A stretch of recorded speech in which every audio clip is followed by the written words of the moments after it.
नमो विष्णुपादाय कृष्णपृष्ठाय भूतले श्रीमते भक्तिवेदांत स्वामी नामिने नमस्ते सरस्वती देवी गौरवाणी प्रचारिणे निर्विशेष शून्यवादी पाश्चात्य देशतारिणे जय श्री कृष्ण चैतन्य प्रभु नित्यानंद श्री अद्वैत गदाधर श्रीवासादि गौर भक्तवृंद हरे कृष्णा कृष्णा कृष्णा हरे हरे हरे राम राम राम हरे हरे हरे कृष्णा कृष्णा कृष्णा हरे हरे हरे राम राम राम हरे हरे हरे कृष्णा कृष्णा कृष्णा हरे हरे हरे राम राम राम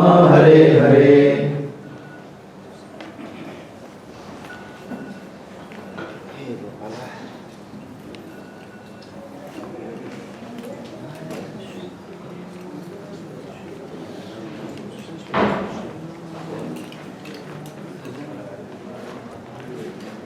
हरे कृष्ण।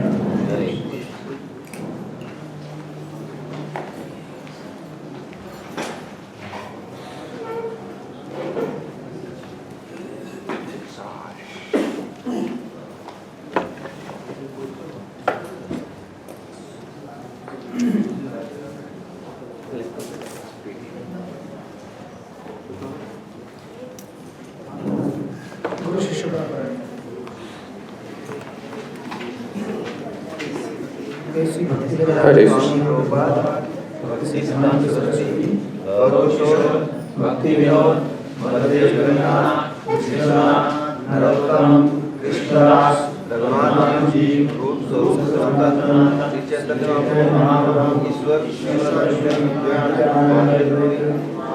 ईश्वरपुरी लक्ष्मीपति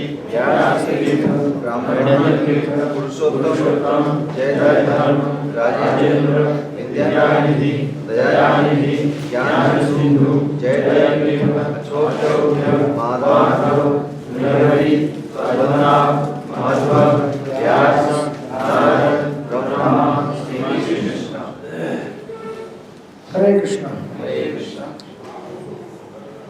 आज एग्जाम थी लेकिन आप लोग टाइम पे नहीं आए, इसीलिए ओरल एग्जाम होगा 5 मिनट के अंतराल में। तो योगा लैडर में सबसे निम्न स्तर पे कौन सा आइटम है?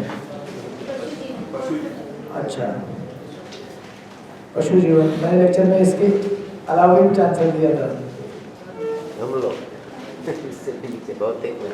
Modern man, okay. आधुनिक मनुष्य, पशु जीवन, उसके बाद कौन बताएगा?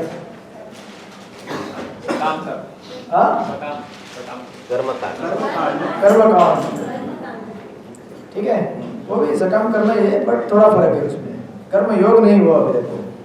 ओके, कर्मकांड के बाद क्या आएगा? कर्मयोग में कौन से 2 डिवीजन है? सकाम और निष्काम, SKY NKY। सकाम और निष्काम डेफिनेशन कौन बताएगा मुझे? ठीक है, अभी कंपटीशन करते हैं, कौन पढ़ाई किया जाए देखते हैं।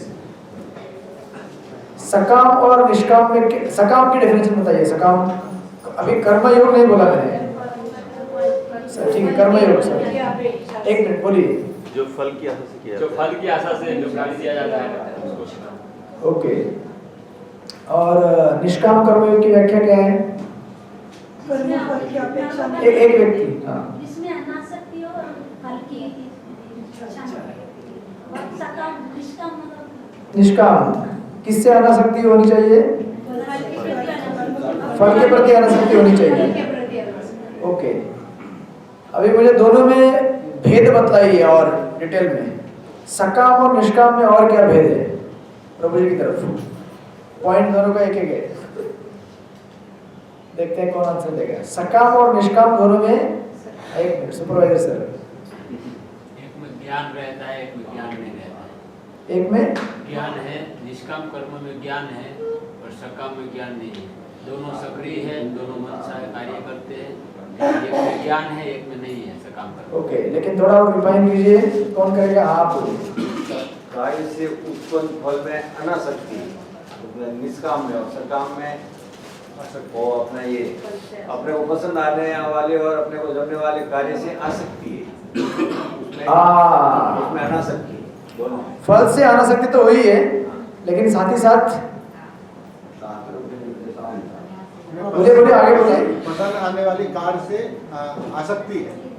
आसक्ति है उसके पास, किसके पास? दोनों में है, निष्काम और सकाम दोनों में। तो फिर फर्क क्या होगा? निष्काम में नहीं, कार्य से उत्पन्न जो फल है वहाँ पे अनासक्ति है, वो निष्काम। अच्छा, टीवी पे मत देखिए, टीवी में बिना टीवी में देख के बताइए। निष्काम में वही है, वो लोग कार्य से उत्पन्न फल से अनासक्ति और अपने को पसंद आने वाले और अपने को जमने वाले कार्यों से आसक्ति और अपना ये सकाम में भी वही, सिर्फ फल से आसक्ति। और ये है अपना बराबर अपरिपक्व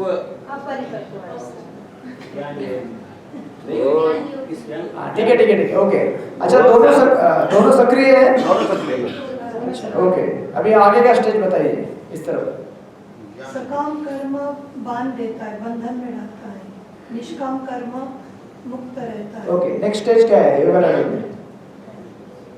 निष्काम के बाद कौन सा स्टेज आता है? ज्ञान योग। ओके, ज्ञान योग की व्याख्या क्या है? वो निष्क्रिय है। हाँ, सबसे पहला निष्क्रिय है। नेक्स्ट कार्य के फल से अनासक्ति है। अनासक्ति है और कार्य से भी जो वो पसंद उसके कार्य उसमें भी अनासक्ति, लेकिन जिसका ध्यान है अपरिपक्व है। ओके, उसके बाद नेक्स्ट स्टेज प्रभु जी की तरफ। पतंग होने के चांस है। अरे इतने जल्दी पतंग कहाँ करवा रहे हैं उसका? ये आगे तो बढ़ने दीजिए उसको। हाँ, एक मिनट, पीछे की तरफ कोई स्टडी नहीं हुआ लगता है, सिर्फ सेमिनार करते रह रहा है। डिवोटी केयर मुझे करना पड़ेगा। अच्छा लगा आप लोगों को सेमिनार? डिवोटी केयर अच्छा था, बहुत अच्छा। सब लोग अटेंड किए? नहीं, सिर्फ प्रीचर लोग अटेंड किया लगता है। ठीक है, कंडीशन वही हाँ, कंडीशन वही था। अच्छा ऐसा है क्या? Leader and potential leader and potential leader. अच्छा ठीक है। सुपरवाइजर सर आप अटेंड किया कि नहीं? नहीं, मैं इधर नहीं था, मैं सूरत गया था। अरे आप तो डिवोटी केयर में नंबर 1 है। सबसे पहले केयर आप लेते सबका। ठीक है, एनीवे, तो निष्काम ज्ञान योग, उसके बाद अष्टांग योग। अष्टांग योग में क्या होगा? सब रोज लोग फेल हो रहे हैं। इसमें भी पहले निष्क्रियता ही है। परिपक्व ध्यान। परिपक्व ध्यान है, परिपक्व ध्यान है, लेकिन निष्क्रियता है। निष्क्रियता है। ओके, अष्टांग योग के बाद क्या आएगा? भक्ति योग। भक्ति योग सबसे आसान। भक्ति में क्या होगा? सक्रिय। वापस सक्रिय हो जाएगा वो निष्क्रियता से। और निष्काम। उसमें परिपक्व ध्यान है, सक्रियता है, ज्ञान है, और क्या है? और यशोदा गोपाल की सेवा में मतलब परिपक्व ध्यान है। परिपक्व। तो ये हो गया ट्रेडिशनल योगा लैडर। और 2 प्रकार के योगा लैडर बताए थे मैंने, और दूसरा कौन सा योगा लैडर है?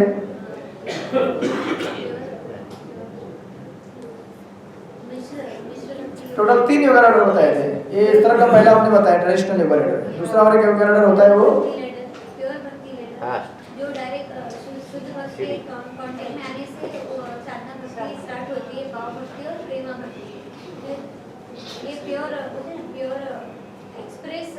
एक्सप्रेस तो आपने लास्ट का बताया, बीच का और एक है मिश्र भक्ति वाला, जिसमें सकाम कर्मयोग और निष्काम कर्मयोग है। विष्णु को आराध्य मान के, लेकिन उनसे कुछ चीजें प्राप्त करने के लिए पूजा की जाती है। लेकिन धीरे धीरे वो जैसे आगे बढ़ेगा वो निष्काम होते जाएगा और शुद्ध भगवान में भक्त बनेगा। तो इस प्रकार से 3 दिए हैं सेक्शन, ट्रेडिशनल योगा लैडर, मिश्र वाला और तो ट्रेडिशनल क्या है? पूरा मतलब जो लेवल है सेल्फलेसनेस का, निस्वार्थ भाव का, इसमें एकदम ही स्वार्थी आदमी है, कर्मकांडी व्यक्ति, लेकिन धीरे धीरे निस्वार्थ होते जा रहा है। इसमें थोड़ा मिश्र है, थोड़ा स्वार्थी है, लेकिन जानता है कि भगवान विष्णु ही सबके पालक हैं तो उनसे मांगने के लिए गए हैं। लेकिन तीसरे कैटेगरी में कुछ नहीं मांगेगा वो, सिर्फ भगवान की सेवा करेगा प्योर। तो ऐसे 3 लेवल दिए गए हैं। तो हम किस लेवल में हैं, आप अपने आप को सर्टिफिकेट दीजिए अपना अपना, और फिर हम आगे बढ़ते हैं। अभी तीसरे अध्याय में 16वें श्लोक तक हुआ था मेरे ख्याल से, राइट। इस चैप्टर का ब्रेकअप है आपके पास, डिवीजन बताइए कहाँ से कहाँ तक गया है चैप्टर। श्लोक नंबर 1 से लेकर 1 से 2 संन्यास योग, 3.3 से 3.9 निष्काम कर्म योग, 3.10 से 3.16 कर्मकांड से कर्मयोग, 3.17 से आचरण, 3.17 से क्या है आज का सेक्शन। ओके, तो भगवान ने क्या बताया पहले, अर्जुन का पहले प्रश्न था कि कर्म योग अच्छा है कि ज्ञान योग अच्छा है। भगवान ने बोला आपके लिए कर्म योग अच्छा है, ज्ञान योग अच्छा क्यों नहीं है। उसके संदर्भ में जो विश्लेषण दिया तो श्लोक नंबर 3 से लेकर 9 तक विश्लेषण दिया है कि किस तरह से जीवात्मा को अपने शरीर का पालन करने के लिए भी कार्यरत रहना पड़ता है। आप निष्क्रिय नहीं रह सकते, आपको कार्य करना ही पड़ेगा। आप ऐसे ही बोलेंगे तो भी आपका मन तो सक्रिय रहता ही है, तो इस तरह से निष्क्रिय रहने का सवाल आता ही नहीं है। तो उसके बाद भगवान ने वो जो चक्र है बताया, कौन सा चक्र बताया, अरे चक्र बताया ना भगवान ने, नहीं बताया। 16वां श्लोक क्या है, पढ़िए 16। हाँ, एवं परिवर्तित चक्रम, तो कौन सा चक्र है वो। हाँ, मतलब उसे छूटने के लिए चक्र है जन्म मूर्ति से। यज्ञ का चक्र बताया उन्होंने कि आप यज्ञ कीजिए और आपका जो जरूरत का चीज है आपको मिल जाएगा, और यज्ञ नहीं करेंगे तो आपके जरूरत की चीज आपको नहीं मिलेगा, राइट। तो वो बताया था श्लोक नंबर 10 से लेकर 16 तक। और जो यज्ञ में काम नहीं करेंगे उनको क्या नुकसान झेलना पड़ेगा वो भी बतलाया था इस श्लोकों में। जैसे 13वां श्लोक है, यज्ञ शिष्ट अशिन संतो उच्चन्ते सर्वकिल्पिषे मुंजन्ते ते अभम पापा ये पचन्ति आत्मकारणात्। जो व्यक्ति यज्ञ के द्वारा शुद्ध किए गए वस्तुओं का उपभोग नहीं लेता है, उस व्यक्ति को क्या होता है, पाप लगता है, बंधन चढ़ता है, क्योंकि वो इम्प्योर चीजें ले रहा है। इम्प्योर चीजें लेने से हमारा सिस्टम खराब हो जाएगा ना, बीमारी आ जाएगी। तो प्योर चीजें लेनी चाहिए, सिंपल प्रिंसिपल। तो उस तरह से 16वें श्लोक तक हमने इसको पूरा किया। तो 17वां श्लोक देखते हैं आज। अभी आगे अभी कनेक्शन क्या है देखिए, 16 से लेकर 17।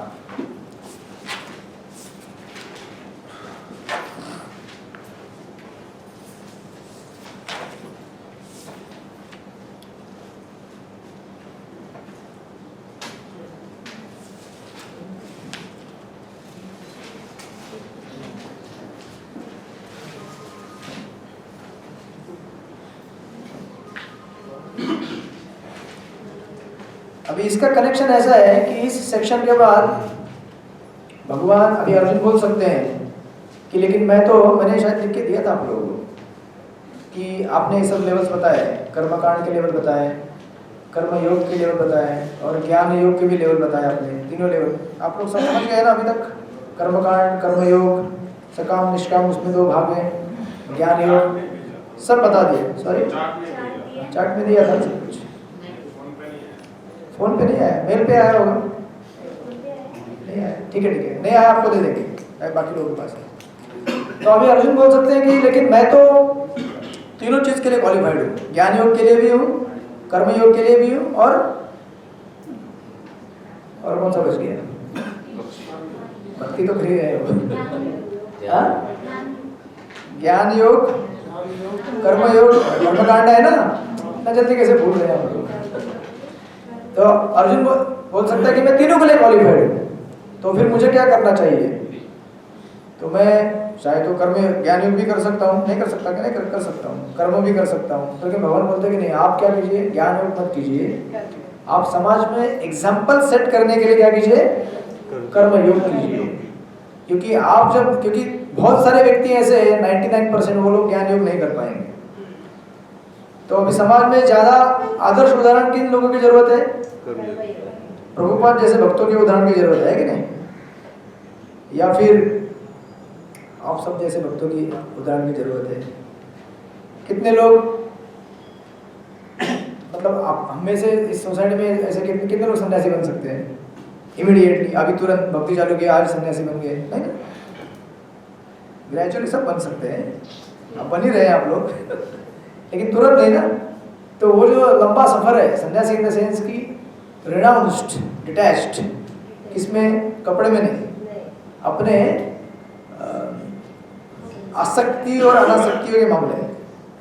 तो वो ग्रेजुअली सिखाना है, धीरे धीरे धीरे धीरे, ऐसे सडनली नहीं सिखाना है कि चलो आज आप मंदिर में आ गए, ज्वाइन हो गए, आज के बाद आपको क्या करना है? केवल वृंदावन में बैठ के भजन करना है। ऐसे सडनली नहीं होगा, धीरे धीरे धीरे। पहले मंदिर में आइए, जप कीजिए, सालों साल सेवा कीजिए, अपने अहंकार को चूर चूर कर दीजिए, या फिर दूसरे भक्तों को मौका दीजिए कि अपने अहंकार को नष्ट करके उनकी सेवा में लग जाए। तो जिस दिन हम प्यूरिफाई हो जाएंगे धीरे धीरे, तो ऑटोमेटिक वृंदावन जाने का इच्छा होगा, ऑटोमेटिक यात्रा निकलेगा, खुद बोलेंगे चलो अभी चलते हैं, राइट? तो इसलिए यहाँ पे उस एग्जाम्पल की ज़्यादा ज़रूरत है जिसमें समाज में ज़्यादा लोगों को फायदा हो सके। क्योंकि भगवान तो प्रीचिंग करने के लिए आया, तो भगवान उस एंगल से सोच रहे हैं। क्योंकि अदरवाइज अर्जुन जैसे महान भगवान के भक्त के लिए क्या संभव नहीं है? कर्मयोग भी संभव है, कर्मकांड भी करेंगे तो भी कर्मकांड में वो बंधन नहीं लेने वाले, क्योंकि जब कर्मकांड करेंगे तो भगवान की सेवा समझ के करेंगे वो हर चीज़ को। लेकिन भगवान बोल रहे कि आप ये पर्टिकुलर लाइन में जाके सेवा करो, ताकि बाकी लोगों का होगा इसका बेनिफिट मिलेगा, राइट? इसीलिए आज के समाज में ज़्यादा जरूरत किसकी है? ज्ञानी लोगों की जरूरत नहीं है, जो प्रैक्टिकली एक्शन करके दिखाए और साथ में दिखाए कि कैसे विरक्त रहना है। He is working in this world but still he is detached. ऐसे लोगों का एग्जाम्पल ज़्यादा हमको चाहिए, क्योंकि इससे ही प्रचार हो सकता है। बाकी आप कोई जंगल में बैठ के तब जब कर रहा है, कितने लोग उसको देख सकते हैं या कितने लोग उसका फायदा ले सकते हैं? लेकिन आप जैसे भक्त यहाँ पे बॉम्बे जैसी सिटी में रह रहे हैं, सेवा कर रहे हैं, साथ में विरक्त भी हैं, तो लोग ये सब देखते हैं और भक्ति चालू करते हैं, नहीं? सही ना? अभी हम देखते हैं ना कितने एग्जाम्पल हो। जैसे देखिए श्रीनाथ जी प्रभु थे, डॉक्टर नरेंद्र देसाई, इतने बड़े उद्योगपति थे, लेकिन पूरा जीवन सन्यासी के जैसे ही जीते थे। या फिर अभी कृष्णचंद्र प्रभु भी है यहाँ पे, आपको मालूम रहेगा, मोहम्मद लाल जी, या फिर ऐसे कितने लोग हैं, कहीं कहीं अभी आपके मंदिर में भी ऐसे जुड़े हुए कितने बड़े बड़े डोनर लोग रहेंगे, या कोई धनी व्यक्ति रहेंगे, इन्फ्लुएंशियल लोग रहेंगे, राइट? अब ये सब लोग अपना प्रोफेशन भी संभाल रहे हैं, लेकिन साथ में भगवान की भक्ति भी कर रहे हैं। इससे लोगों को क्या होता है? एक आदर्श मिलता है कि अरे ऐसा भी कर सकते हैं यार, ऐसा जरूरी नहीं कि मुझे सब घर द्वार छोड़ के जंगल में जाके तब जब करना पड़ेगा तभी अध्यात्म हो सकता है। नहीं, अध्यात्म तो ऐसा भी हो सकता है। इसीलिए वैदिक ज़माने में जितने भी राजा लोग हुए उन्हें क्या बोलते थे? राज ऋषि। यानी कि वो ऋषि भी है और राजा भी है। ऋषि इन द सेंस कि उन लोगों के लाइफ में जो अंतिम ध्येय है वो क्या है? ऋषि बनना, यानी कि भगवान का भक्त बनना अल्टीमेटली, राइट? अब साथ में राज्य भी संभाल रहे हैं, तो वो सब एग्जाम्पल अभी यहाँ पे आएंगे। तो शुरू करते हैं श्लोक नंबर 17। हम लोगों को कॉन्टेक्स्ट समझ में आया सब लोगों को? सेक्शन कहाँ पे रन हो रहा है, क्यों रन हो रहा है, क्यों सेक्शन आ रहा है? यस्तु आत्मरतिरेव सात्तश्च मानवः आत्मन्येव च सन्तुष्टः तस्य कार्यं न विद्यते। हरे कृष्णा। किंतु जो व्यक्ति आत्मा में ही आनंद लेता है तथा जिसका जीवन आत्म साक्षात्कार युक्त है और जो अपने में ही पूर्णतः संतुष्ट रहता है, उसके लिए कुछ भी करणीय कर्तव्य नहीं होता। हरे कृष्ण। ओके, अब यहाँ पे ये चीज बता रहे हैं कि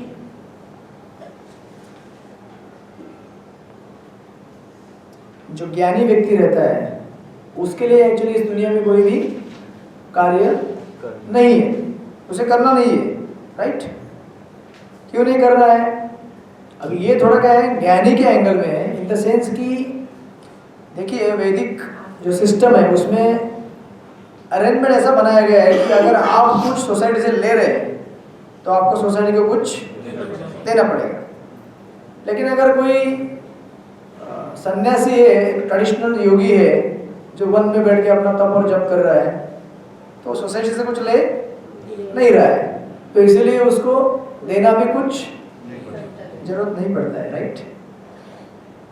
ऐसा होता है ना सिस्टम वैदिक इसमें, उसके लिए कोई जिम्मेदारी नहीं है।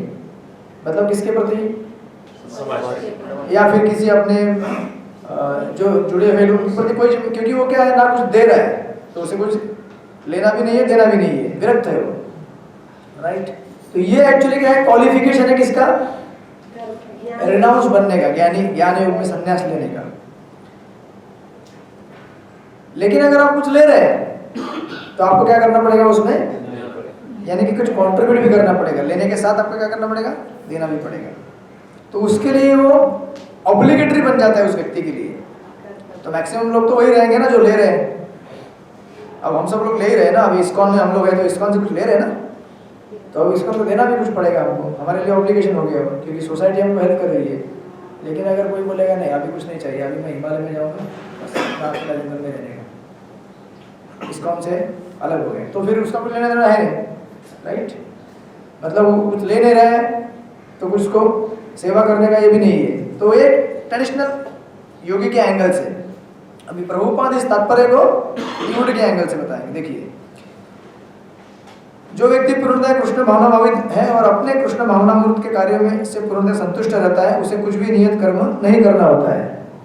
कैसे एंगल बदल लिया, देखिए ट्रेडिशनल योगी के लिए वो एंगल है, लेकिन भक्त के लिए क्या एंगल है कि भक्त सब कुछ भगवान की सेवा के लिए कर रहा है, तो उसे जो ट्रेडिशनल योगा लड़ रहे हैं वो फॉलो करने की जरूरत नहीं है।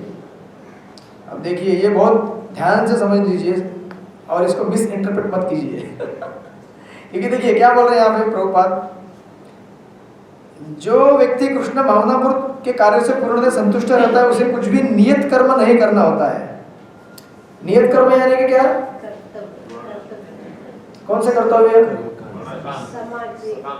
हाँ, जैसे कि अभी आप बोलेंगे अरे अभी आज इधर दुर्गा का मंडल लगा हुआ है पूजा का, तो अभी इसके 2-3 एंगल है देखने के। सोशल एंगल से आपको जाना चाहिए, क्यों? क्योंकि सोसाइटी का एक पार्ट है, ये दिखाने के लिए कि okay I am also part of society. और नहीं जाएंगे तो भी आपको कुछ फर्क नहीं पड़ेगा, क्यों? कृष्ण की पूजा करो, आपका नियत कर्म नहीं है। हाँ, यानी कि नियत कर्म का अर्थ यह होता है कि regular day to day life में जो कर्मकांडीय अनुष्ठान करने होते हैं हमें, जैसे फॉर एग्जांपल कौन से अनुष्ठान है, संध्या वंदन करना होता है, गायत्री करना होता है। अभी आपको ब्राह्मण जो दीक्षा लेते हैं वो गायत्री करते हैं वाला चीज उसको साइड में रखिए। या फिर पिंडदान करना होता है, श्राद्ध करना होता है, ये सब ऐसे बहुत सारे रूल्स रेगुलेशंस हैं। तो ये कृष्ण के भक्तों के लिए करने नहीं पड़ते, लेकिन किन भक्तों के लिए जो एकदम प्योर, फिर भी वो भक्त इन कार्यों को करते हैं, किसके लिए? अगेन सेम थिंग, समाज में एक उदाहरण प्रस्तुत करने के लिए। और साथ में ऐसे जो भक्त शुद्ध हो गए होते हैं, इनके मन में ये भाव कभी होता नहीं है कि हम इतने उच्च स्तर पे हैं, राइट? उनका वो जेन्युइन रहता है कि यस अभी कुछ फैमिली का फंक्शन है, पूजा है, कुल देवता की पूजा है, वो अटेंड करेंगे, उसको पूरा करेंगे। लेकिन अगर उन्होंने अटेंड नहीं किया तो उनका कुछ बिगड़ता नहीं है, क्यों? क्योंकि वो उनकी पूजा कर रहे हैं जिसके अंडर में ये सब चीजें चलती रहती हैं इस सृष्टि में।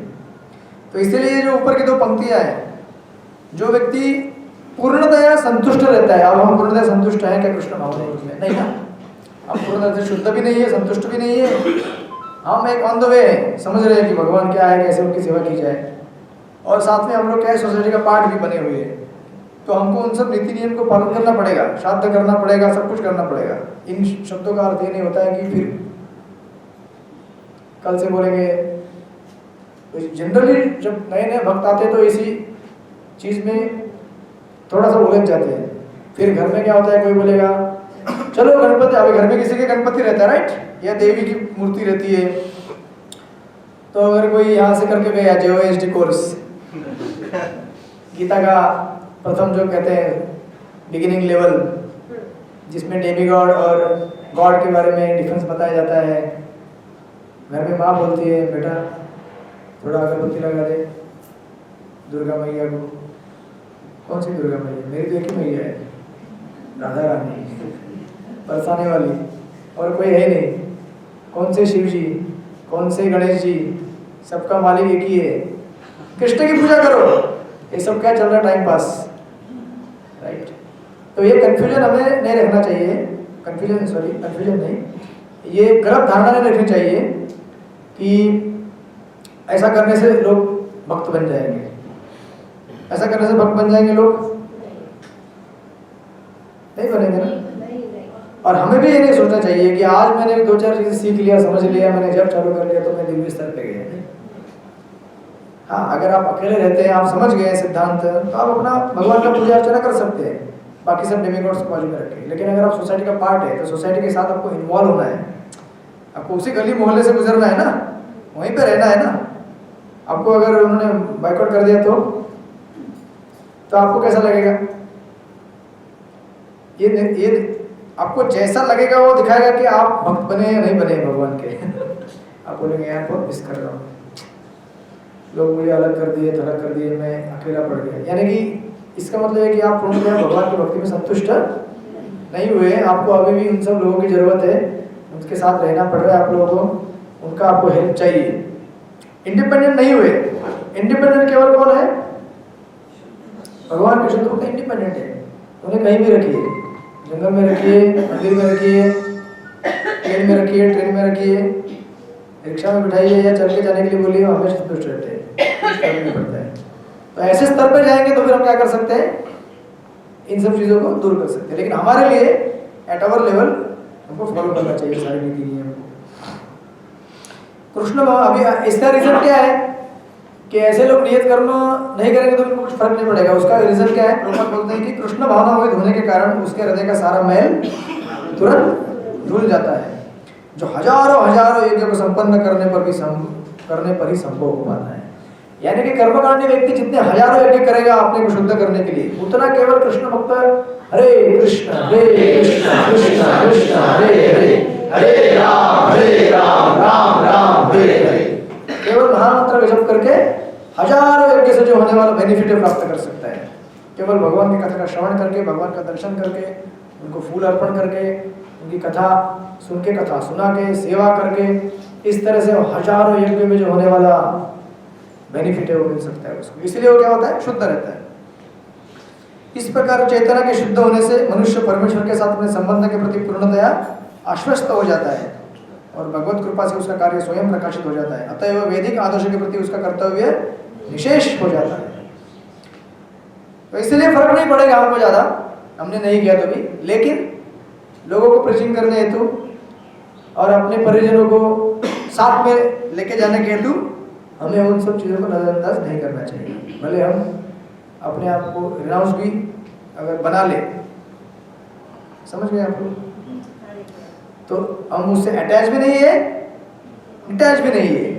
जो भगवान की सेवा में लग सकता है उसको लेके जाएंगे। ये सेक्शन वही इन करेगा धीरे धीरे।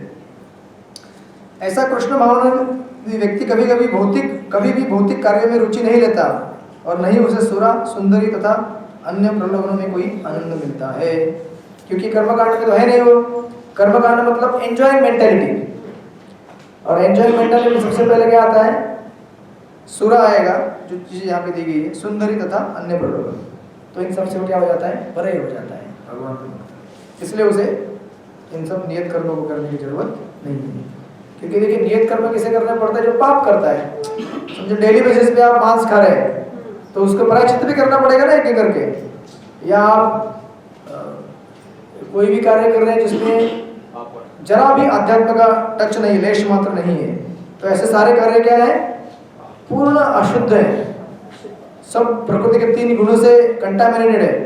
तो ऐसे कार्य आपको बाध्य बना देते हैं। तो इनसे शुद्ध होने, इसलिए तो लोग जाते हैं ना बाहर के कितने लोग हैं, चलो अभी बद्रीनाथ यात्रा, निकलते हैं कि नहीं लोग, अपने सोसाइटी के लोग या कोई बैंक में काम करने वाले सब एम्प्लॉय एक साथ। मुझे याद है मेरी माँ भी जब हम लोग रहते थे इधर रायगढ़ में, तो उनका एक गांव का जो सिर्फ लेडीज लोग, उन्हीं का एक बस लेके चलो हमें जाना है इधर चित्रकूट, गोवर्धन परिक्रमा, ये सब करते रहते हैं वो लोग। फिर वापस आएंगे, फिर वापस अपना एक्टिविटी चालू, सब मांस मछली अंडा सब, लेकिन फिर उतना पीरियड के लिए विरक्त। तीर्थ यात्रा में कुछ गलत सोचने का नहीं, कुछ गलत खाने का नहीं, शुद्ध केवल शाकाहार लेने का, ऑफ कोर्स कांदा लहसुन वाला। उतने विरक्त नहीं हो जाएंगे लोग, तो वो लोग घूमेंगे फिरेंगे, उतना यज्ञ करेंगे, फिर वापस आएंगे। लेकिन फिर डर रहता ना, अरे सब जीवन ऐसे चल रहा है, कुछ तो प्रायश्चित्त करना पड़ेगा, बंधन लगता है, चलो यात्रा पे। या फिर कभी कभी जब एकादशी आएगी या जन्माष्टमी आएगी, साल में एक बार ठाकुर जी का दर्शन कर लो, पवित्र हो जाओ, तो वापस नया अकाउंट चालू। तो फिर ऐसे लोगों के लिए ये सब जरूरी है, लेकिन भगवान के भक्तों के लिए जरूरत नहीं। लेकिन फिर भी हम लोग इसको फॉलो करेंगे जहाँ तक हो सके। ऐसा इसका अर्थ ये भी नहीं है कि फिर आप घर जाके आप कुल देवताओं को एस्टेब्लिश करेंगे आप लोग। तो जहाँ जैसे कर रहे हैं कर कीजिए आपका, क्योंकि हम लोग अभी भी वैसे शुद्ध नहीं है, तो हमें सब जगह से डरना चाहिए कि अरे कोई भी नाराज नहीं होना चाहिए, सबको साथ में लेके जाना है। उसमें समय की तो बर्बादी है। हाँ, तो ये आप अगर सोच रहे हैं तो फिर इंटेलिजेंटली काम कर रहे हैं कि अरे उतने समय में तो मैं जब कर सकता हूँ, ठीक है तो जब कीजिए। अब इंडिविजुअल व्यक्ति के ऊपर है वो, किसकी कितनी श्रद्धा विकसित हुई है। जितनी श्रद्धा उसकी विकसित हुई है उतना आगे बढ़ेगा वो। नहीं विकसित हुई है तो उसको जबरदस्ती खींचिए मत, छोड़ दे सब ये सब कुल देवता, ये सब वास्तविक सुख क्यों देख रहे हो। दूसरे को छोड़ने का नहीं बोल सकते, लेकिन खुद का जो समय का बर्बादी है वही मतलब अपना अपना विचार कीजिए कि मैं किस स्तर पे हूँ, राइट। अगर आपने कोई नया घर लिया है, फ्लैट लिया है, आपको वास्तु करवाना है, कीजिए ना वास्तु। आपको लगता है कि अरे वास्तु करना चाहिए, और कोई बोलेगा कोई जरूरत नहीं वास्तु का, भगवान कृष्ण की पूजा कर रहा हूँ मैं, तो भगवान कृष्ण सब कुछ देख लेंगे। तो उतना फिर ट्रांसेंडेंटल फेथ होना चाहिए हमारा, दिव्य स्तर पे। लेकिन हालांकि ये भी है कि भगवान के शुद्ध भक्त भी, अभी देखिए हम कितने मंदिर बनाते हैं, वास्तु नहीं देखते क्या मंदिर में, देखते हैं, क्योंकि वो भी सिस्टम किसने बनाया हुआ है, भगवान ने बनाया। लेकिन अगर आपको लगता है कि अरे ये सब सिस्टम में पढ़ूंगा तो जब भी नहीं हो रहा है, ये सब कितना करूंगा, जितना हो सके उतना करूंगा, बस बाकी छोड़ दूंगा, तो वो आपका देश काल पात्र देख के आपको आगे बढ़ना है, राइट। कुछ कंफ्यूजन तो नहीं है ना, ऐसे मामले में लोग ज्यादा अटक जाते हैं। अरे तो ऐसा करने के लिए बोल रहे हैं। अभी देखिए आगे क्या बोलते हैं, 18 नंबर, नैवं तस्य कृतेनार्थो न कृतेनेह कश्चन न चास्य सर्वभूतेषु कश्चित् कर्तव्यमाश्रय। बोलिए बोलिए।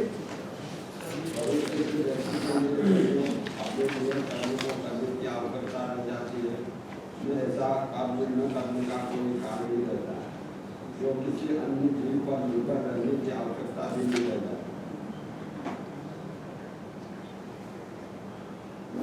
देखिए कितना अभी गूगली बॉल को स्पिन कर दिया, कितना भगवान ने, सब लोग साथ में है मेरे।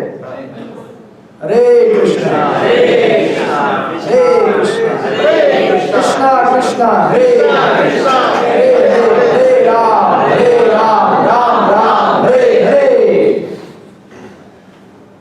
सुबह से का समय है, निद्रा आती है, तकलीफ होती है, उसके लिए क्षमा चाहता हूँ मैं। तो अभी भगवान बोल रहे हैं कि देखिए ऐसा व्यक्ति जो क्या है, स्वरूप सिद्ध व्यक्ति है, उसके लिए कोई कार्य करने की जरूरत नहीं है। लेकिन साथ में क्या बोल रहे हैं, न ऐसा कर्म न करने का कोई कारण रहता है उसके लिए। ही कैनॉट से कि अरे मैं ये सब नहीं करूँगा तो कुछ फर्क नहीं पड़ता। इसका मतलब ये नहीं कि आपने नहीं करना चाहिए, जैसे मैंने आपको बताया था कुछ समय पहले आपको बताया था, उसे किसी अन्य जीव पर निर्भर रहने की आवश्यकता भी नहीं रहती, लेकिन फिर भी वो इस दुनिया में एक्टिव रहेगा। क्यों रहेगा, देखिए तात्पर्य देखिए। स्वरूप सिद्ध व्यक्ति को कृष्ण भावनामृत करने के अतिरिक्त कुछ भी नहीं करना होता है, किंतु यह कृष्ण भावनामृत निष्क्रियता भी नहीं है, जैसा कि अगले श्लोक में बताया जाएगा, राइट। ये सक्रिय एक्शन है, एक्टिव है। अभी प्रभुपाद ऑफ कोर्स एक प्योर डिवोटी के एंगल से बता रहे हैं इन द सेंस कि एक ज्ञानी व्यक्ति क्या सोचता है कि मैं अभी विरक्त हो गया हूँ तो मैं निष्क्रिय रहूंगा, लेकिन भक्त का जीवन वैसा नहीं होता है। हालांकि दोनों ही आध्यात्मिक व्यक्ति हैं, लेकिन अध्यात्म का अर्थ ये नहीं कि एकदम साइलेंट रहना। अध्यात्म का अर्थ है उल्टा ज़्यादा एक्टिव हो जाना भगवत सेवा में। तो बताएं कि जैसा कि अगले श्लोक, कृष्ण भावना व्यक्ति किसी की शरण ग्रहण नहीं करता, चाहे वह मनुष्य हो या देवता। ये बहुत दिव्य स्तर पे तात्पर्य है। हमें इसको लेके ये नहीं सोचना चाहिए कि चलो आज से जॉब बंद, क्योंकि ऐसा व्यक्ति किसी का क्या करता नहीं है, शरण नहीं लेता है। मुझे क्या जरूरत है शरण लेने का? लेकिन यहाँ पे तो स्वरूप सिद्ध व्यक्ति की बात चल रही है। इसीलिए बार बार जब ये तात्पर्य पढ़ेंगे आप तो अपने स्तर को देखिए, और ये जो तात्पर्य बताए गए स्तर है उस स्तर को मैच करके देखने की कोशिश कीजिए, अदरवाइज हम लोग इसको मिस इंटरप्रेट कर जाएंगे। कृष्ण भावनामृत में वह जो भी करता है वह उसके कर्तव्य संपादन के लिए पर्याप्त होता है। जैसे कि पिछले में पहले बताया गया कि डेली हम जो साधना करते हैं, जपा करते हैं, सेवा करते हैं, वो हमारा क्या है, रोज का रूटीन है। लेकिन क्या है वो? अरे बहुत बड़ा यज्ञ है ना वो, है कि नहीं? अब कथा सुनते यज्ञ नहीं है, आप जपा करते यज्ञ नहीं है क्या? तो आपको अलग से यज्ञ करने की जरूरत नहीं है कि चलो अभी बस निकालो बद्रीनाथ चलेंगे, 6 साल का पिछले जो भी पाप किया था सब धुलाएंगे। अभी आप तो रोज पाप धुला रहे हैं ना, continuously day by day, every moment chanting कर रहे हैं, जपा कर रहे हैं, कीर्तन सुन रहे हैं, प्रसाद जो भी कर रहे हैं सब भगवत चिंतन में कर रहे हैं, राइट? भगवान में चिंतन करके कर रहे हैं। जॉब कर रहा हूँ भगवान की सेवा करनी है तो कुछ धन संचय करेंगे, भगवान की सेवा करेंगे, फैमिली मेंटेन कर रहा हूँ, भगवान के भक्तों को मेंटेन कर रहा हूँ, ये सब भाव है ना। तो ये सब होने की वजह से हम सबका जीवन क्या बन गया है, यज्ञमय बन गया है। तो इसलिए हमको अलग से करने की जरूरत नहीं पड़ती है। तो वो चीज़ यहाँ पे बतलाई गई है। अब देखिए श्रीमद् भागवतम में एक प्रसंग आता है पंचम स्कंद में, जब प्रियव्रत महाराज तपस्या कर रहे होते हैं तो उनको लेने के लिए स्वयंभू मनु आ जाते हैं, बोलते हैं अरे बाबा आ जा, अभी मैं जंगल में जाके थोड़ा तप जब करना चाहता हूँ, लेकिन अभी राज्य को संभालने के लिए कोई तो चाहिए ना। तो प्रियव्रत महाराज को बुलाने के लिए बात कि तब तक दक्ष प्रजापति वापस नहीं आए हैं।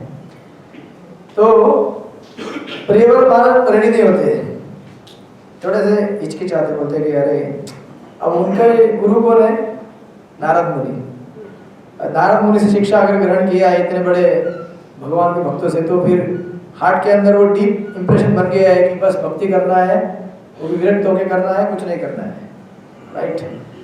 तो उनको ब्रह्मा स्वयं को मुझे समझाते हैं और वो समझते नहीं, वैसे इतना हिचकिचाते थे। तो उसको उनको समझाने के लिए ब्रह्मा जी भी आ जाते हैं, स्वयं नारद भी आते हैं बाद में। और उस प्रसंग में बताया जाता है कि देखिए अगर कोई व्यक्ति आसक्त है तो ये व्यक्ति कहीं भी जाए उसको तकलीफ होने वाली है। अगर आसक्त व्यक्ति ये सोचेगा कि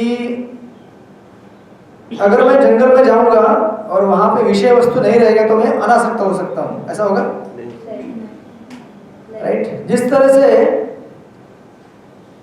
अभी देखिए हम में से कोई कांदा लहसुन खाता नहीं है, राइट? क्योंकि हम लोग क्या बन गए हैं उसके प्रति अनासक्त हो गए हैं। क्यों अनासक्त हो गए? क्योंकि हम समझ लिए है कि ये चीज हमारे लाभ में नहीं है, इसे नहीं करना है। तो आपके सामने कितना भी कांदा लहसुन लाया जाए कुछ फर्क नहीं पड़ेगा आपको, आई होप। उस स्तर तक मैं अभी ठीक है, इस एग्जांपल को एक शुद्ध भक्ति के स्तर पे लेके जा सकते हैं। हमारे लेवल में ज्यादा मैच मत कीजिए नहीं तो आप बोलेंगे शराब की बोतल लाइए, कुछ फर्क नहीं पड़ता है। या हमारे जो भी भक्ति में आने के पहले जो भी हमारे पुराने जो व्यसन थे, एडिक्शंस थे, लेके आइए, कुछ फर्क नहीं पड़ेगा, अनासक्त हो गया तो टाइम लगेगा हमको। लेकिन एग्जांपल लेते प्रियव्रत महाराज का, तो अगर उनका एग्जांपल ले तो उनको बोलते हैं कि देखो आसक्त व्यक्ति कहीं भी जाए उसको तकलीफ होने वाली है। क्यों? क्योंकि आसक्त व्यक्ति उसके साथ हमेशा कौन रहता है? 6 पत्नियां रहती है। 6 पत्नियां कौन सी? वो तो 6 षड ये रिपु है, जो हमारे जो इंद्रिया है 5 अलग अलग, और छठा मन। सारे इंद्रियों का राजा, ये उसके साथ रहते हैं ना हमेशा। इसलिए भागवत में बताते हैं कि भोग्यास पत्न्या एवं गृहे पतंती, यानी कि जंगल में जाओ तो भी आप अकेले नहीं जा रहे हो, 6 पत्नियों को लेके जा रहे हो। 6 पत्नियों को लेके जाओगे तो क्या होगा फिर?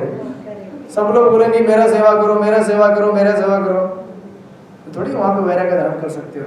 लेकिन जो व्यक्ति अनासक्त हो गया है, यानी कि जिसने इन 6 पत्नियों को मार नहीं दिया है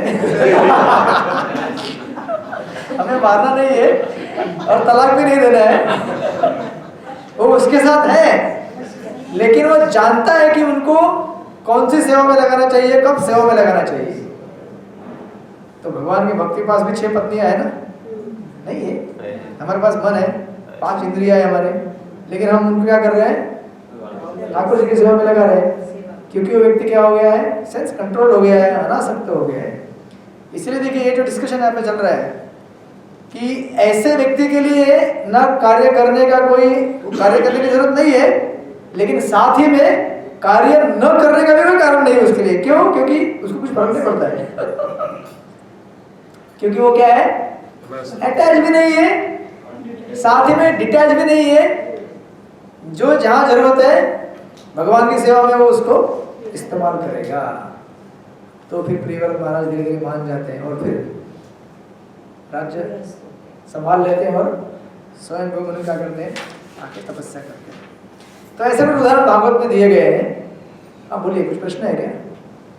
अच्छा, आरस को झटक सकते हैं आप लोग, हाथ ऊपर कीजिए, बोलिए हरे कृष्णा कृष्णा कृष्णा हरे हरे, हरे राम राम राम हरे हरे।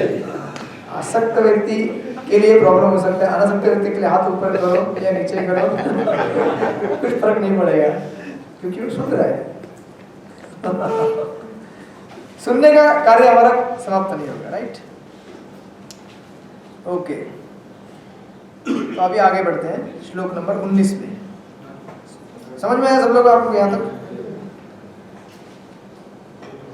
तस्माद् असक्त सततम कार्य कर्म समाचरम, असक्तो हि आचरन् कर्म परम आप्नोति पुरुषः।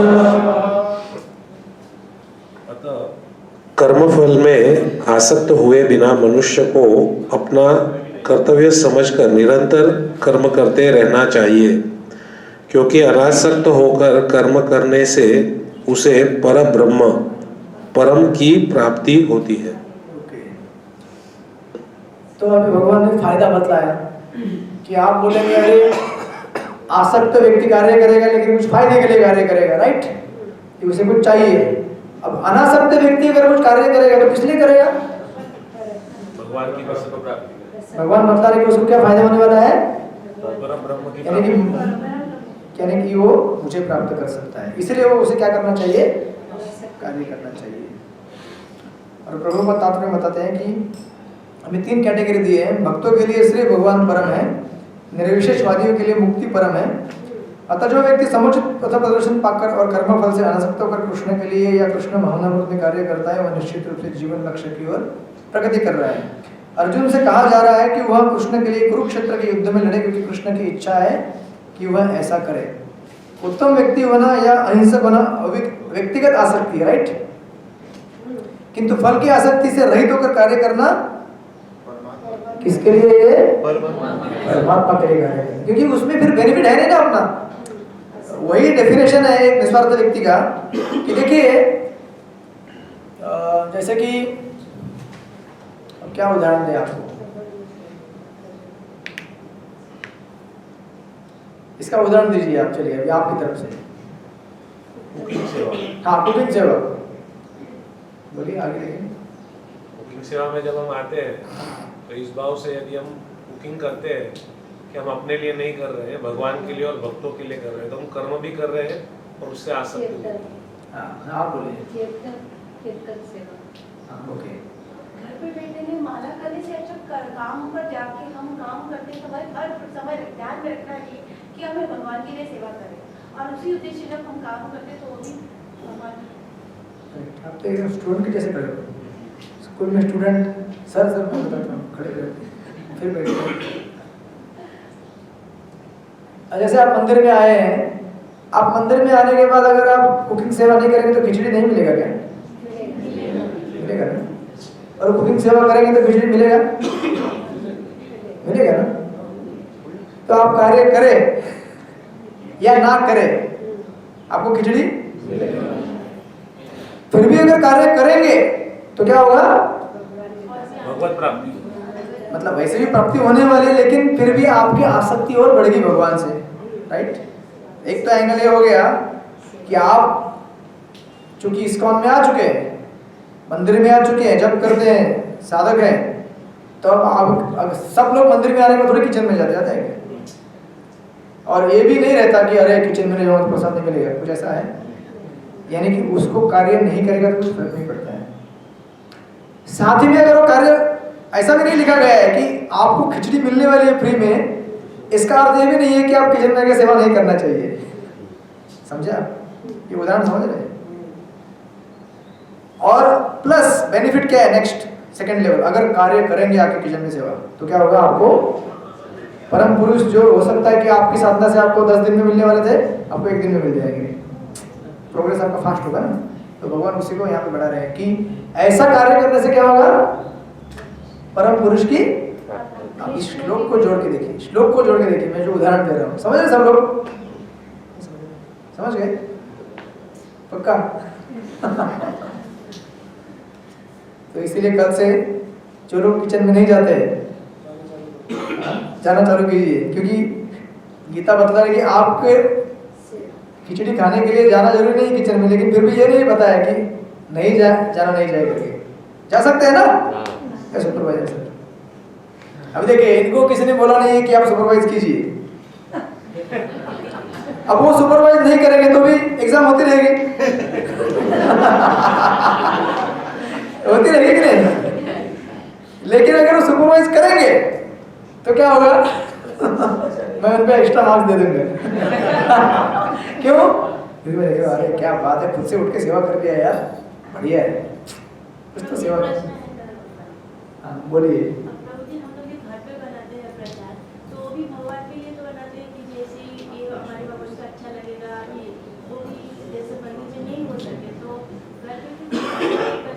बना सकते हैं ना, लेकिन आपने प्रश्न क्यों पूछ रहे मेरे को? अच्छा, इसलिए आपको एग्जाम्पल में क्यों दे रहा हूँ, क्या दे रहा हूँ, समझने की कोशिश कीजिए। मैं ये नहीं बोलूँ कि घर में प्रसाद नहीं बनना चाहिए। बनाना चाहिए। मैं ये बताना चाहता हूँ कि जैसे पिछले श्लोक में बताया गया था कि उस व्यक्ति के लिए कोई भी कार्य करना, मतलब ज्ञानी व्यक्ति के लिए कोई भी कार्य करना अनिवार्य नहीं है। साथ में यह भी नहीं बताया गया कि उसे कार्य नहीं करना चाहिए। बताया गया? नहीं ना। तो उसी तरह से आपको मंदिर में आएंगे तो झाड़ू मारने की जरूरत नहीं है। ऐसा नहीं बोला जाएगा कि मंदिर में झाड़ू, सब लोग झाड़ू मारो, नहीं, झाड़ू नहीं मारेंगे तो भी आपको मंदिर में घूमने दिया जाएगा। लेकिन साथ में झाड़ू मारने नहीं मारने के लिए आपको क्या ऐसा लिखा नहीं गया है, झाड़ू मत मारिए, ऐसा लिखा क्या बोर्ड? मंदिर में झाड़ू मत मारिए, झाड़ू मारने के 2 अलग अलग से भक्त है, ऐसा लिखा है क्या? झाड़ू लगाएंगे तो फर्क नहीं पड़ेगा।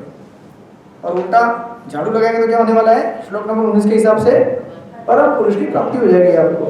समझ रहे आप लोग? बस समथिंग लाइक दैट। हाँ, अभी देखिए सेकंड तात्पर्य प्रभुपाद जो वो चीज बता रहे जो हम डिस्कस कर रहे थे। नियत यज्ञ जैसे वैदिक अनुष्ठान उन पाप कर्मों की शुद्धि के लिए किए जाते हैं जो इंद्रिय तृप्ति के उद्देश्य से किए गए हो।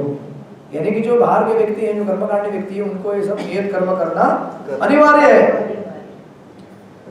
किंतु कृष्ण महानवृत में जो कर्म किया जाता है वह अच्छे या बुरे कर्मों के सारे फलों से क्या होता है? परे होता है, क्योंकि वो प्रकृति के 3 गुणों से मलित नहीं होता है, प्रकृति के 3 गुणों के परे होता है। कृष्ण भगवान व्यक्ति में फल के प्रति लेश मात्रा आसक्ति नहीं रहती, वह तो केवल कृष्ण के लिए कार्य करता है। वह समस्त प्रकार के कर्मों में रत रह करके पूर्णतया अनासक्त रहता है। यानी कि मंदिर में सेवा कर रहे हैं, झाड़ू मार रहे हैं, लेकिन उद्देश्य नहीं है कि मेरा कोई फोटो खींचेगा, कोई मेरा व्हाट्सएप में डाल देगा या फेसबुक में डालेगा, नहीं डालेगा तो कुछ फर्क नहीं पड़ता है। जैसे प्रियव्रत महाराज जंगल में रहेंगे तो कुछ फर्क नहीं पड़ेगा, घर में आएंगे तो कुछ फर्क नहीं पड़ेगा, अनासक्त है ना वो, क्योंकि उस तरह से आपके लिए कुछ फर्क नहीं पड़ेगा, भले जितना भी कार्य करें आप। यहाँ तक समझ गए सब लोग? किसी का कुछ प्रश्न है अभी तक? क्लियर सबके लिए? अभी आगे बढ़ते श्लोक नंबर 20। अभी उदाहरण देंगे भगवान। अभी ये सब फिलोसॉफी बताया, लेकिन अभी प्रैक्टिकल एग्जांपल चाहिए ना देखने के लिए कि किस तरह से व्यक्ति समाज में कार्य करते हैं रहकर भी, लेकिन फिर भी अनासक्त हो जाते हैं, मतलब अनासक्त रहते हैं, बंधन में नहीं पड़ते हुए। कर्मण्येव हि संसिद्धिं आस्थिता जनकादय लोक संग्रामे वापि संपश्यन् कर्तुमर्हसि। जनक जैसे राजाओं ने केवल नियत कर्मों को करने से ही सिद्धि प्राप्त की, अतः सामान्य जनों को शिक्षित करने की दृष्टि से तुम्हें कर्म करना चाहिए। किसका एग्जांपल दिया? जनक महाराज कौन है? सीता जी के पिताजी महाजन है, यानी कि भगवान के शुद्ध भक्त हैं। तो इनडायरेक्टली भगवान अर्जुन को क्या इंडिकेशन दे रहे हैं? देख मेरा और एक भक्त है जनक महाराज। वो क्या किए? वो ये नहीं बोले सब राज्य छोड़ देता हूँ, जंगल में जाता हूँ, उन्होंने राज्य भी संभाला, साथ में मुझे भी प्राप्त किया। बस अर्जुन तुझे भी यही करना है, क्योंकि जब तक एग्जाम्पल नहीं देंगे तब तक उसको क्लियर कैसे होगा? जनक महाराज के बारे में एक स्टोरी आती है, सुना होगा आप लोगों ने कई बार। जनक महाराज जब कथा सुनते थे भागवत का, तो कभी कभार राज्य का कार्यभार संभालते हुए कभी लेट हो जाता था। जो कथा करने वाले जो कथाकार थे वो उनके लिए वेट करते थे कि जब तक महाराज नहीं आएंगे तब तक कथा चालू नहीं करेंगे। तो वहाँ पे बैठे हुए कुछ पंडित लोग सोचते थे कि अरे क्या है यार, ये तो राजा की पूरी साइड ले रहा है, कुछ दान मिलता होगा, इसको डोनेशन मिलता होगा, इसलिए जब तक राजा नहीं थे तब तक कथा चालू नहीं करते हैं, ऐसा सोचते थे वो लोग। तो एक दिन क्या हुआ कि राज्य में आग लग गई। जब आग लग गई तो मंत्रियों ने आके सूचना दी, जब कथा चल रही थी उस कथा में सब लोग बैठे हुए थे, बोले अरे आग लगी, आग लग गई। तो जनक महाराज क्या बोले? अच्छा आग लग गई है क्या? ठीक है, काम करो, आपको आग बुझाने का प्रबंध कीजिए, और उनको भेज दिया और यहाँ पे कथा जारी रही। जो लोग बैठे थे उन्होंने सुना अरे आग लग गई, तो उनके घर भी उसी एरिया में थे ना, तुरंत सब लोग भाग गए। तो इस कथा से क्या मालूम पड़ा आपको? कौन आसक्त था और कौन आसक्त नहीं था?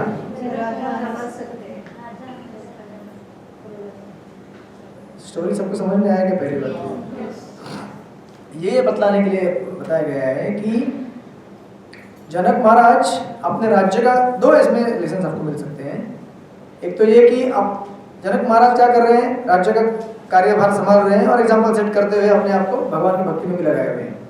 दूसरा ये है कि अब देखिए ये सबसे ग्रे एरिया होता है, डेंजर एरिया होता है साधक के लिए। जैसे उसको बोला गया कि अरे घर में भी रह सकते हो, तुम कैसे भी जब कर सकते हो, से फॉर एग्जाम्पल थोड़ा एग्जाम्पल को और नीचे लेके आते हैं तो, क्योंकि भगवान का नाम तो भगवान का नाम है ना, सोते हुए भी करो, हंसते हुए भी करो, ट्रेन में करो, प्लेन में करो, कहीं भी करो, उसका फायदा होने वाला है। रात में करो, दिन में करो, सुबह करो।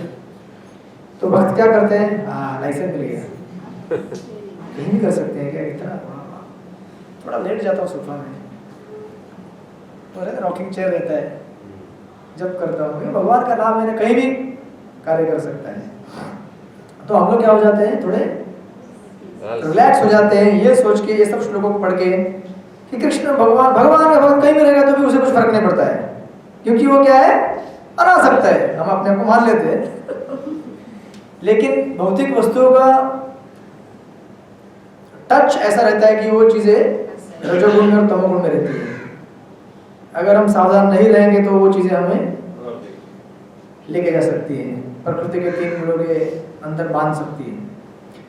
इसलिए देखिए जनक महाराज को उदाहरण से क्या देखने को मिल रहा है कि भले वो राज्य का कारोबार संभाल रहे थे, लेकिन साथ में स्पिरिचुअल लाइफ के लिए क्या करते थे, वो एक डेडिकेटेड टाइम अलग से निकालते थे।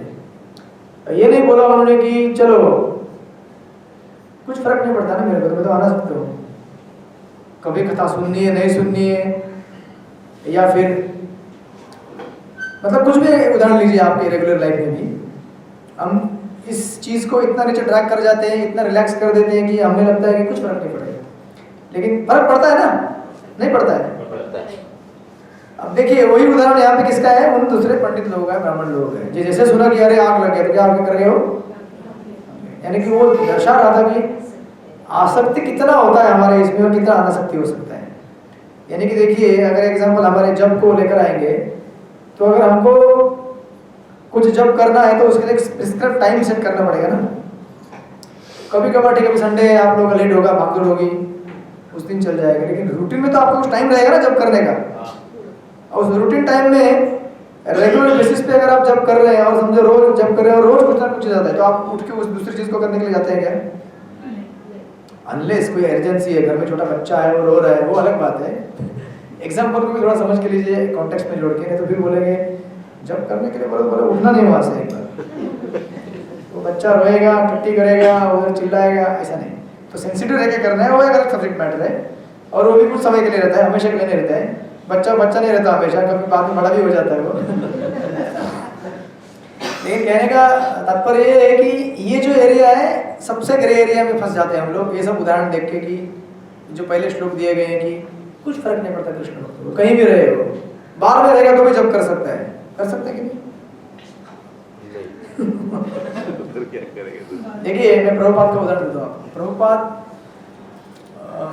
एक बार प्रभुपाद एक रूम में थे उनके शिष्यों के साथ और उनकी सिस्टर उस रूम में आई। अब उनकी सिस्टर आपको मालूम नहीं, पिशीमा करके उनकी सिस्टर का नाम है। उस समय प्रभुपाद की उम्र रहेगी 70 के पार, 72-75 कुछ भी, उनकी सिस्टर का भी उतना उम्र रहेगा। जब वो रूम में आई तो सिस्टर बोली कि मुझे आपसे कुछ बातें करनी है। तो बाकी शिष्य जो बैठे थे वो सब उठ के चले जाने लगे। तो प्रभुपाद बोले कि नहीं आप लोग सब बैठे जाएंगे। सब बैठे, सब बातचीत हुआ और बाद में सिस्टर चली गई। तो बाद में सब शिष्य लोग पूछने लगे अरे प्रभुपाद आपने ऐसा क्यों किया, आप बात कर सकते थे ना शांति से बैठ के। तो प्रभुपाद ने भागवत का वो श्लोक कोट किया, बोले कि कभी भी किसी भी पुरुष को कभी भी स्त्री के साथ अकेले में वार्तालाप नहीं करना चाहिए, चाहे वो अपनी माँ हो, बहन हो, क्योंकि इंद्रिय क्या है, बलवान है। तो देखिए अभी प्रभुपाद जैसे इतने बड़े महान आचार्य हैं। अब देखिए एक तो पहले आचार्य है, इतने शुद्ध भक्त है भगवान के, और उनकी उम्र कितनी है अभी 70-75, लेकिन कितना उदाहरण प्रस्तुत कर रहे हैं। यानी कि जब हम सोचते हैं सब श्लोक पढ़ते हैं, देखिए प्रभुपाद खुद ये सब कमेंट्री लिखे हैं, लेकिन साथ में practical day to day life में कैसे डिमोन्स्ट्रेट कर रहे हैं। अगर प्रियव्रत महाराज को बोला गया था कि आप जाइए घर में कुछ फर्क नहीं पड़ेगा आपको, इसका मतलब ये नहीं था कि प्रियव्रत महाराज आके यहाँ पे एकदम ये हो गए। हाँ, कुछ समय के लिए उन्होंने भी ये चीज देखा, भागवत पढ़ेगा तो आपको दिखेगा कि प्रियव्रत महाराज किस तरह से कुछ समय के लिए आसक्त हो गए थे, लेकिन तुरंत समझ गए कि अरे बहुत आसक्त होते जा रहा हूँ मैं। वो जो उन्होंने ट्रेनिंग लिया था सब उनको याद आने लगा, देखिए अरे, तो फिर धीरे धीरे धीरे अनासक्त होते गए वो। यानी कि कहने का तात्पर्य ये है कि कुछ भी हम कर सकते हैं या यानी भक्त बने हैं, लेकिन फिर भी हम कुछ नहीं करना चाहिए अननेसेसरीली। सही है कि नहीं? हालांकि फैक्ट है, अभी प्रभुपाद डेमोन्स्ट्रेट खुद कर चुके हैं कितनी बार। अभी कितने ऐसे जगह पे जाके प्रभुपाद लेक्चर देते थे जहाँ पे सब लोग नंगे धड़क सब डांस कर रहे हैं, नाच रहे हैं, कुछ फर्क नहीं पड़ता था। हम जैसे लोग जाएंगे तो वो सब इंप्रेशन लेके आएंगे तो हम सर्वाइव नहीं हो पाएंगे। तो इसीलिए ये सब उदाहरण जो है एकदम कॉन्टेक्स्ट में जोड़ लीजिए। अभी जैसे यहाँ पे जनक महाराज का उदाहरण दिया है कि हालांकि उन्होंने एक सब एग्जाम्पल सेट किया, नियत कर्म किए, लेकिन जब जरूरत था स्पिरिचुअल लाइफ की ओर फोकस करने का तो उन्होंने डेडिकेटेड टाइम दिया उसके लिए। जब जॉब करने के लिए बैठे हैं तो ऐसा नहीं कि चलो अभी व्हाट्सएप कॉल भी चालू है या फेसबुक सामने रख के रखा है, हाँ किसका लाइक आ रहा है, हरे कृष्णा भगवान लाइक दे दो, 2-4 और लाइक दे दो। या कोई मैंने चीज़ पोस्ट किया है उसको किसी ने कुछ कमेंट दिया क्या, ये सब अपने मन में चलते रहते हैं, राइट। हमारे लिए शायद पता नहीं ऐसा बड़ा चीज़ नहीं आएगा, लेकिन छोटी छोटी चीज़ें आती रहती है, जैसे मोबाइल है या एक तो पॉजिटिव साइड में हो गया, अच्छा हुआ, या फिर कोई निगेटिव बोल दिया है कि उसने ऐसा बोला, ऐसे उसने क्यों बोला, मंदिर में मेरे को ऐसा क्यों लोग बोल रहे हैं, मैं सेवा करने का तो सेवा करने क्यों नहीं दिया, ये सब नेगेटिव साइड है या पॉजिटिव साइड है। उस सबको साइड में रखकर क्या करना चाहिए, उस समय केवल जप करना चाहिए। हरे कृष्णा कृष्णा कृष्णा हरे हरे, हरे राम राम राम हरे हरे। यानी कि आसक्त व्यक्ति के लिए, अनासक्त व्यक्ति के लिए कोई भी कार्य करना बाध्य नहीं है, साथ में कोई भी कार्य न करने के लिए